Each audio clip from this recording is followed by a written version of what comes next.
ഈ നിമിഷത്തിൽ ജീവിക്കാൻ പഠിക്കുക എന്ന് പറയും. നിങ്ങൾക്കൊക്കെ അറിയുന്നൊരു കാര്യം തന്നെയാണ്, പലപ്പോഴും കേട്ടിട്ടുള്ളതാണ്. പക്ഷേ പലരും ചെയ്യാറില്ല എന്ന് മാത്രം. ഞാൻ ചില കാര്യങ്ങൾ ഇത് എല്ലാവരുടെയും ഇങ്ങനെയെന്നല്ല കേട്ടോ ഞാൻ പറഞ്ഞു. ഞാൻ ഈ പ്രവാസികളെയൊക്കെ കണ്ടിട്ടുണ്ട്. ചില ആളുകൾ എല്ലാ പൈസ ഇങ്ങനെ എടുത്ത് വെച്ച് വീട്ടിൽ പോയിട്ട് അവർക്ക് ഭയങ്കര വലിയ സംഭവങ്ങൾ കൊടുക്കണം എന്നൊക്കെ പറയും. അവനോന് നല്ലൊരു ഡ്രസ്സ് വാങ്ങാനോ അതിനൊന്നും അവർ നോക്കില്ല. അല്ലെങ്കിൽ അവർക്ക് ഇഷ്ടപ്പെട്ടൊരു കാര്യം അതുപോലും ഓവർ ടൈം ചെയ്തിട്ടൊക്കെ ചെയ്യും. ഇവിടെ വരുന്ന ചില സമയത്ത് ചില കേസസിൽ കാണാറുണ്ട്. എനിക്കിപ്പോഴും ഓർമ്മയുള്ളൊരു കേസുണ്ട്. അത്രയും കഷ്ടപ്പെട്ടിട്ട് ഭാര്യേനടക്കം അങ്ങോട്ട് കൊണ്ടുപോയി, എന്നിട്ട് ആ വൈഫിന് വേറൊരു ആളോടൊരു ഇഷ്ടം, ഒരു ചെറിയ ഒരു ലവ് ഇമോജി അയച്ചതുപോലെ അയാൾക്ക് താങ്ങാൻ പറ്റാത്തത്. അത് ഭയങ്കര തമാശയായിട്ട് നിങ്ങൾക്ക് തോന്നും. പക്ഷെ എനിക്ക് മനസ്സിലാക്കാൻ പറ്റിയൊരു ഇൻറ്റൻസിറ്റി, അത്രമേൽ കഷ്ടപ്പെട്ടിട്ട് കൂടെയുള്ള ആൾ അത്രയും ഹാപ്പി ആവണമെന്ന് വിചാരിച്ചിട്ട് ചെയ്തുകൊണ്ടിരിക്കുമ്പോൾ അത് മനസ്സിലാക്കാതെ അവരുടെ ഇഷ്ടം വേറൊരാളിലേക്ക് ഒരു ഇമോജി ആയിട്ട് പോണത് പോലും എല്ലാവർക്കും താങ്ങാൻ പറ്റണമെന്നില്ല. അത് ഞാൻ പറഞ്ഞു എന്ന് മാത്രം. എൻ്റെ ഉള്ളിൽ വന്ന് മറക്കാൻ പറ്റാത്തൊരു കേസുമാണ് അത്. നമുക്ക് വേണ്ടി ജീവിക്കുക എന്ന് പറയുമ്പോൾ അത് സ്വാർത്ഥതയല്ല കേട്ടോ. പലപ്പോഴും ഞാൻ പറഞ്ഞൊരു കാര്യമാണല്ലോ, ഈ വീട്ടിലുള്ള എല്ലാവരെയും ഹാപ്പിയാക്കാൻ വേണ്ടിയിട്ട് ചില കാര്യങ്ങൾ ചില ആൾക്കാരുണ്ട് കേട്ടോ. ഇതെല്ലാ കേസിലും അല്ല, പക്ഷെ ഞാൻ ഇപ്പം അടുത്ത് കുറച്ച് കേസസിൽ ഇത് കണ്ടത് കൊണ്ടാണ് ഇത് പറയുന്നത്. ഭാര്യയുടെ പേരിലേക്ക് എല്ലാം ആക്കി കൊടുത്ത് എല്ലാം കൊടുക്കും. ചിലർ വീട്ടിലുള്ള അച്ഛനും അമ്മയുടെയും പേരിലേക്ക് സമ്പാദിക്കുന്നത് മുഴുവൻ അയച്ചു കൊടുത്ത് അവനവന് വേണ്ടി ഒന്നും ഉണ്ടാവാതെ അവസാനം തിരിച്ചു വരുമ്പോൾ പെങ്ങന്മാരുടെ ജീവിതവും ബാക്കിയുള്ള ജീവിതമൊക്കെ മെച്ചപ്പെടുത്തിയിട്ടുണ്ടെങ്കിലും നമ്മളവിടെ എവിടെയും ചേരാത്ത ഒരാളായിട്ട് മാറാറുണ്ട്.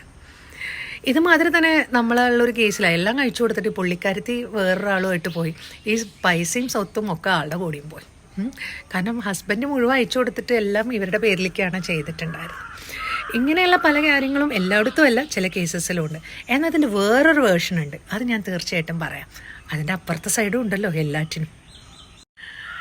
എല്ലാം നമ്മുടെ കുഞ്ഞുങ്ങൾക്ക്, അല്ലെങ്കിൽ എൻ്റെ അമ്മ, അച്ഛൻ, എൻ്റെ സിസ്റ്റേഴ്സ് എന്നൊക്കെ പറഞ്ഞിട്ട് സ്വന്തം പേരിലൊന്നുമില്ലാണ്ട് എല്ലാവർക്കും കൊടുക്കുന്നത്. ഞാൻ പറയുന്നത് നിങ്ങളുടെ പേരിലും എന്തെങ്കിലും വേണം.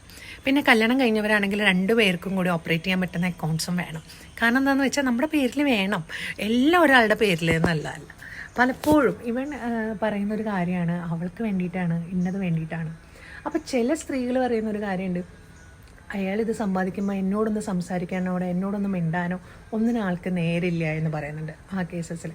അപ്പോൾ അങ്ങനെയുള്ള സമയത്ത് എൻ്റെ കാര്യങ്ങൾ സംസാരിക്കാനോ എന്നോട് മിണ്ടാനോ ഒന്നും ആൾക്കാരുടെ അടുത്തേക്ക് പോയി എനിക്കതിനോട് യോജിപ്പ് തോന്നാറില്ല കേട്ടോ. പക്ഷെ ചിലരങ്ങനെയല്ല, പൈസയും കാര്യങ്ങളൊക്കെ കൊടുക്കും, പക്ഷെ വൈഫിനെ അടുത്തേക്ക് പോകാനോ വൈഫിനൊന്ന് ചേർത്ത് പിടിക്കാനോ ആ ഉള്ളിലുള്ള കാര്യങ്ങളൊന്ന് എക്സ്പ്രസ് ചെയ്യാനോ ഒന്ന് സംസാരിക്കാനോ ഒന്നും നേരില്ല. അത് ഭയങ്കര തെറ്റാണ്. നിങ്ങൾ സംസാരിക്കുന്നിടത്ത് സംസാരിക്കണം. നിങ്ങൾ ഈ 5000-ൻ്റെയും 10,000-ൻ്റെയും പട്ടുസാരിയൊന്നും വാങ്ങിക്കൊടുക്കാൻ. ലൈഫിൽ പ്രശ്നങ്ങളില്ലാത്തവരാരുമില്ല എന്ന് ഞാൻ പറയേണ്ടത് തന്നെ എല്ലാവർക്കും അറിയാം. പക്ഷെ റൈറ്റ് നൗ നമ്മളൊരു പ്രശ്നത്തിലാണെങ്കിൽ, അല്ലെങ്കിൽ അങ്ങനെ അനുഭവിച്ച് കഴിഞ്ഞവരാണെങ്കിൽ ഞാൻ ഈ പറഞ്ഞത് മനസ്സിലാവും. ആ സമയത്ത് കൂടെ കടന്നു പോകുമ്പോൾ നമ്മൾ അനുഭവിച്ച വേദന അത് നമുക്കേ അറിയുള്ളൂ. നമുക്കതിൽ നിങ്ങളുടെ രക്ഷപ്പെടാൻ പറ്റുമെന്ന് പോലും നമുക്ക് തോന്നിയൊരവസ്ഥയുണ്ട്. പക്ഷെ അതിൽ എന്ത് കാര്യത്തിൽ കൂടെയാണെങ്കിലും നമ്മൾ കടന്ന് പുറത്തേക്ക് വരുമ്പോൾ ഉണ്ടല്ലോ, അത്രയും സ്ട്രോങ് ആവുകയാണ് ചെയ്യണത്.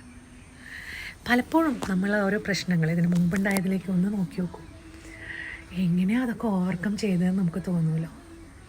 അത് നമ്മളിടയ്ക്ക് ചിന്തിച്ച് നമ്മൾ സ്ട്രോങ് ആവണം. ആ പഴയ കണ്ടൻ്റ് അല്ല, നമ്മളതിൽ നിന്ന് എങ്ങനെ ഓവർകം ചെയ്തു എന്നുള്ളത്. അത് നമ്മളെ തന്നെ മോട്ടിവേറ്റ് ചെയ്യുന്ന കാര്യങ്ങളാണ്. അല്ലെങ്കിലും നിങ്ങളൊക്കെ സൂപ്പർ തന്നെയാണ്. അത് തിരിച്ചറിയാത്തതാ നിങ്ങളുടെ കുഴപ്പം. വേറെ ആളെ കൊണ്ട് സൂപ്പറാണെന്നൊന്നും പറയിപ്പിക്കണ്ട. സ്വന്തമായിട്ട് നമ്മളോട് തന്നെ പറയണം, ഞാൻ സൂപ്പറാണ്.